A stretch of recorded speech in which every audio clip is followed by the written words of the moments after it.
how does one like French Horwitz get into working with the Travel Channel or any other network? I'm sure. I mean, you've worked for other networks, I'm assuming, before. Yeah, many. How do you get into that? Like, I mean, from the very start, like, what made you start wanting to do this sort of creative stuff? I think you told me before you've been in it for about 30 years now, right?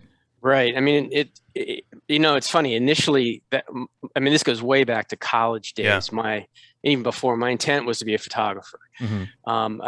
I was given a Nicormat camera. This is what they used to call Nikons back in the day, Okay. um, by a family friend when I was got to be a teenager, and it's how I learned photography with Mm-hmm. this camera. I mean, this thing is like, imagine an iPhone, which essentially you push a button, it does everything for you. Yeah. This thing, the only automated feature was it could give you a sense of your exposure. That's it. Like this. Yeah, it was even more primitive than that, though. I mean, Yeah. that has a computer in it. This This yeah was this one's a program. This one you can set yeah in auto if you want. yeah. This one is completely manual, and Okay. like I said, all it has is a meter in it with Mm-hmm. you know a little metal thing that moves up and down. Yeah. Anyway, that inspired me. When you're a kid, like, you don't really know what you want to do, and when I got the camera and I started taking pictures, I really enjoyed it. I really enjoyed, how could I frame something and create something really interesting or Mm-hmm. beautiful, whatever it may Mm-hmm. be. And then, I went to college. I worked on the student newspaper, and I really, really enjoyed it. I thought, I started to understand that I knew how to frame a picture that could tell a story, and that's kind of what a photographer does. Yeah. I ended up getting a couple assignments for the Washington Post. I went to University of Maryland, so I lived in the DC area, and it was fun. But at the end of the day, I found myself, chasing people down sometimes outside of a courthouse. Once I had to do that, Mm-hmm. and I thought, that's not what I want to do, really. And then I got an assignment to interview a director of a movie, and we were talking. I was taking pictures and interviewing, and we were talking, and he started talking about taking pictures. He was a photographer, Mm-hmm. took pictures. A single frame told a story, but he felt it was really limiting. And then when he moved into film, he could expand his storytelling.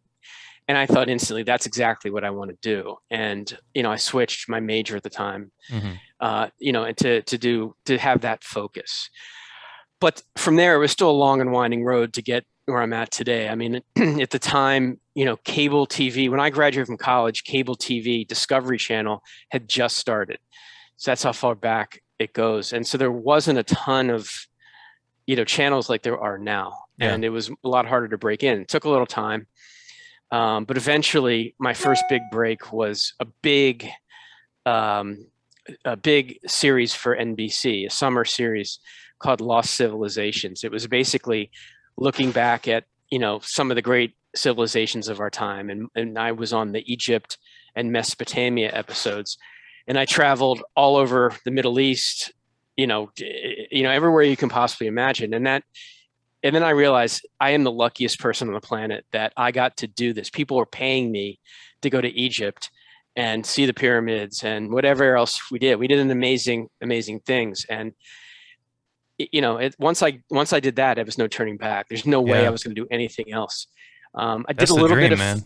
yeah, I did a little bit of feature work, movies, but honestly, I was bored. I found myself sitting in the location for 2 days, and it just took, things took forever to happen. You sit around, and Mm-hmm. it's kind of boring. Whereas doing, nonfiction TV, I learned something almost with every show I do. Mm-hmm. I meet new people with every show I do. I have new experiences with every show I do. And just, it didn't make me a millionaire, but it gave me amazing experiences Yeah. along the way. Yeah. I think that's probably my goal too. Like, I mean, would I like to be a millionaire? Sure, that'd be great. But as long as I can live comfortably and have a happy life, I'm cool. To be honest, Yeah. Yeah. I just want to, I want to be able to just kind of do what I do now, but maybe with a little more money. Hey, hope you enjoyed that clip. Full episodes of the Small Stuff Podcast are available on YouTube and wherever it is you get your podcasts. Make sure you hit that subscribe button. Follow us on Instagram, TikTok, all the things, links in the description. We'll see you later.